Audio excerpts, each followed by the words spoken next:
दुनिया में टूरिज्म के लिए सबसे अच्छा जगह वह है जो सुरक्षित हो, लग्जरियस हो और इससे भी महत्वपूर्ण बातें यह है कि तटीय और साल भर सुंदर हो और गर्म मौसम के साथ यह हमेशा हरा दिखाई दे, क्योंकि इको टूरिज्म ही भविष्य है। और ऐसा स्थान बहुत कम है क्योंकि दुनिया भर के महासागरों और समुद्रों पर लाखों किलोमीटर गर्म एरिया तो मौजूद है। हालांकि किसी भी देश ने भारी लागत के कारण ऐसे समुद्री स्थानों का निर्माण नहीं कर पाए हैं। इनफैक्ट समुद्र किनारों में कई देशों ने अपने रिजोर्ट तो बनाए हैं, लेकिन बहुत कम ऐसे देश है जो अपने टूरिज्म प्लेस पर अरबों डॉलर खर्च करना चाहते हैं। मगर सऊदी अरब क्यों अपने टूरिज्म प्लेस यानी कि रेड सी प्रोजेक्ट को बनाने के लिए अरबों डॉलर खर्च करने के लिए तैयार है? तो आइए जानते हैं। सऊदी अरेबिया एक के बाद एक मेगा प्रोजेक्ट लॉन्च करता ही जा रहा है, जिससे वे दुनिया के पोटेंशियल को अपनी ओर कर सके और अपनी कंट्री को ग्लोबल इकोनॉमी पावर हाउस में कन्वर्ट कर सके। इसीलिए सऊदी अरब अपने मेगा प्रोजेक्ट को बिल्ड करने के लिए अरबों डॉलर खर्च करने से भी नहीं डरता है, जिसमें बड़े बड़े स्काई स्क्रैपर से लेकर फ्यूचरिस्टिक जैसे द लायन सिटी, उक्साकोन, ट्रोजेना, द मुकाब जैसे प्रोजेक्ट शामिल है। इनफैक्ट सऊदी अरब अपने मेगा प्रोजेक्ट को लग्जरियस, यूनिक और हरा भरा बनाता है। ऐसा इसलिए क्योंकि टूरिज्म पिछले 2 दशकों से पर्यावरण के लिए प्रदूषण और विनाश का सोर्स बना हुआ है, जबकि 2022 में इंटरनेशनल ट्रेवल करने वाले टूरिज्मों की संख्या 2 गुना से अधिक होकर 160 मिलियन तक पहुंच गई है। इसके चलते पर्यावरण पर काफी ज्यादा दबाव पड़ रहा है और साथ ही यह दबाव समुद्र में भी देखने को मिल रहा है, जिसके चलते एशिया के टॉप डेस्टिनेशन, अदर प्लेस और अपने रिजोर्ट को बचाने के लिए समुद्र तटों को बंद करना पड़ रहा है। इसका मतलब फ्रॉम रेड सी ग्लोबल के लिए यह एक गोल्डन चांस है जो रेड सी प्रोजेक्ट को बिल्ड करने के लिए हेल्प करेगा, और यह एक अधिक आवश्यकता है जो राज्य को बदल देगी। सीधे शब्दों में कहे तो यह हरा भरा होना चाहिए और अपने आसपास के वातावरण के लिए अच्छा होना चाहिए। यानी इन सब को देखते हुए रेड सी प्रोजेक्ट को अपने आसपास के वातावरण के अनुकूल बनाया जा रहा है, जिसमें न केवल अपने ग्राहकों को यहाँ तक कि पर्यावरण को ध्यान में रखकर रेड सी प्रोजेक्ट को बनाया जा रहा है, जिसके लिए टॉप कंपनियों की हेल्प से रेड सी प्रोजेक्ट का डिजाइन तैयार किया गया है, जो रिजोर्ट को सावधानी पूर्वक आधुनिक और परस्पर जुड़े हुए रिजोर्ट में बदला जाएगा। क्योंकि इस प्रोजेक्ट में एक ऐसे एरिया का विकास शामिल है जिसमें एक जेम स्टोन और छिपे हुए खजानों के रूप में डिस्क्राइब किया जा सकता है, जो दुनिया की सबसे बड़ी और विविधता चट्टानों से घिरा हुआ है। यह एरिया 90 प्राचीन आइलैंड का दावा करता है, जिसमें से 22 आइलैंडों को विकसित किया जा चुका है। इनमें से 6 आइलैंड इनलैंड साइड के भी थे, जिन्हें ऑलरेडी डेवलप किया जा चुका है, जिसमें 50 होटल, 8000 गेस्ट रूम, 1000 गांव, विला और हवेलियों के साथ एक आधुनिक इंटरनेशनल एयरपोर्ट भी बनाया जाएगा।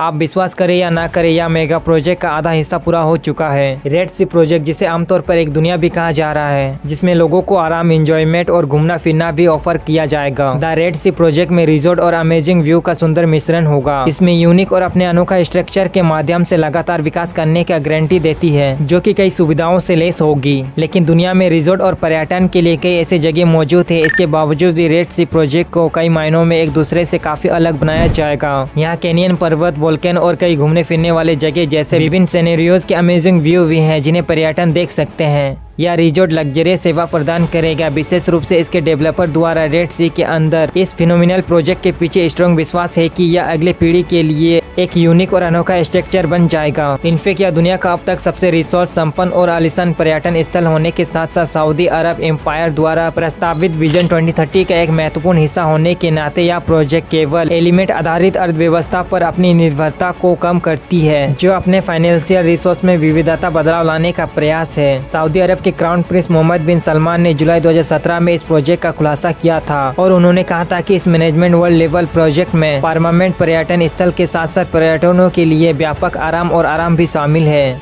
इनफैक्ट जब यह प्रोजेक्ट सक्सेस हो जाएगा तो राज्य की अर्थव्यवस्था सालाना 5.86 अरब डॉलर रेट की दर बढ़ जाएगी। इसके अलावा मरीना जैसे कई आनंददायक स्थान भी है, जिसके चलते इसके बनाने वाले कंपनी को उम्मीद है कि हर साल 1 मिलियन से अधिक पर्यटन संख्या में समुद्र पर ट्रेवल करेंगे, जो कि इस जगह पर 90 से अधिक आइलैंड अनटच हैं। अल्फा और अमलियन ताबूत प्रांत के 2 शहर इसमें एक अद्भुत पर्यटन रिजॉर्ट बनाते हैं। इसमें कोई शक नहीं कि इस प्रोजेक्ट के निर्माण में 5 मिलियन डॉलर से भी भारी की लागत आने वाली है, लेकिन इतने बड़े इन्वेस्ट से रोजगार के कई अवसर पैदा होंगे और इनकम में काफी हद तक वृद्धि हो जाएगी। किंगडम की अर्थव्यवस्था फैमिली के लिए यह एक सहारा है, जिसमें ज्यादातर इस प्रोजेक्ट पर काम करने वाले मजदूर रहेंगे। यह प्रोजेक्ट पहले फेज के लिए लगभग तैयार हो चुका है, जिसमें 10,000 से अधिक लोगों को शामिल किया जाएगा। इस विशाल प्रोजेक्ट के परिणाम स्वरूप 10,000 से अधिक नौकरियों की उम्मीद है। विशेष रूप से इसके कंस्ट्रक्शन के दौरान जरूरतमंद लोगों की मदद करने के लिए चरण में डेवलपर, ग्रैंड हायत रिप्लेसमेंट और कुछ अन्य इंटरनेशनल लग्जरियस होटल और रिजॉर्ट सहित कई प्रसिद्ध होटल और ब्रांडों को शामिल कर रहे हैं, जो इस प्रोजेक्ट के व्यू को निर्माण के बाद 2023 की शुरुआत में उपलब्ध कर दिया जाएगा। मगर सवाल यह है कि सऊदी इन दूर दराज इलाकों में पैसा इन्वेस्ट क्यों कर रहा है, क्योंकि उसके पास कई ऐसे प्रोजेक्ट हैं जैसे द लाइन सिटी जो कि एक सीधी लाइन में बन रही है, और द मुकाब ऑक्सागोन ट्रोजन है जिससे वे कई टूरिज्म को अपनी ओर आकर्षित करेगा। इसके बावजूद भी सऊदी रेड सी प्रोजेक्ट पर अपना अरबों डॉलर क्यों बहा रहा है और फ्यूचर में इससे उसे क्या फायदा होगा। या 2030 में कंप्लीट होने पर 1 मिलियन विजिटर को केवल रेड सी प्रोजेक्ट में आने की उम्मीद है। इससे सऊदी का एक नया इनकम सोर्स बन जाएगा और जीडीपी में 5.86 बिलियन पर ईयर वृद्धि होगी। सऊदी अरब विजन 2030 के तहत तेल से अपनी निर्भरता को धीरे धीरे कम करना चाहता है। इनफैक्ट सऊदी भी दुबई की तरह टूरिज्म पर फोकस कर रहा है। इससे पहले सऊदी रिलीजम टूरिस्ट पर फोकस कर रहा था और अब वे अपनी स्ट्रॉन्ग पॉलिसी को तोड़ रहा है। कुल मिलाकर देखा जाए तो रेड सी प्रोजेक्ट ग्लोबल टूरिज्म पर डिपेंड करती है, क्योंकि यहाँ के स्ट्रॉन्ग पॉलिसी की वजह से टूरिस्ट सऊदी नहीं बल्कि दुबई जाना प्रेफर करते थे। और सऊदी का सबसे बड़ा चैलेंज यही है कि टूरिज्म को अपनी ओर आकर्षित कर सके और साथ ही अपने देश के युवा को इसके साथ जोड़ सके।